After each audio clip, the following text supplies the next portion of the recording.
হয় আজিৰ পৰা আৰম্ভ হৈছে মঙলদৈ ৰাস মহোৎসৱ আৰু মঙলদৈ সনাতন ধৰ্ম উদ্যোগত মঙলদৈ নদীৰ পাৰত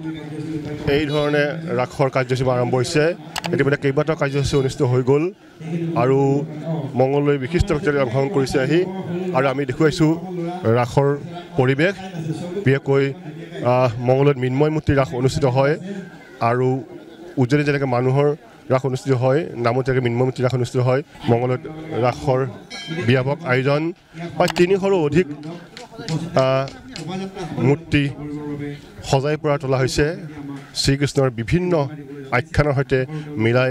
এই মূৰ্তিসমূহ নিৰ্মাণ কৰা হৈছে মই দাদা আপোনাৰ ওচৰলৈ আহিছোঁ এইবাৰ ৰাসৰ ব্যাপক আয়োজন কৰা দেখা গৈছে হয় আমাৰ দৰং জিলাৰ ভিতৰতে এক বৌদ্ধিক আধ্যাত্মিক আৰু সাংস্কৃতিক কেন্দ্ৰস্থল মঙলদৈ সনাতন ধৰ্মসভা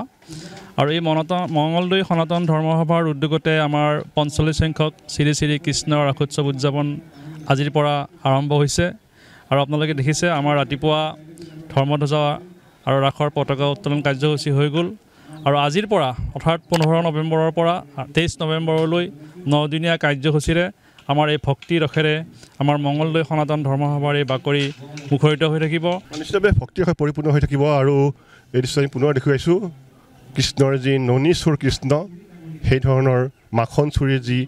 আখ্যান আছে তাক দেখুওৱাৰ প্ৰয়াস কৰা হৈছে আৰু প্ৰতিদিনে আধ্যাত্মিক এক পৰিৱেশ ইয়াত বিৰাজ কৰিব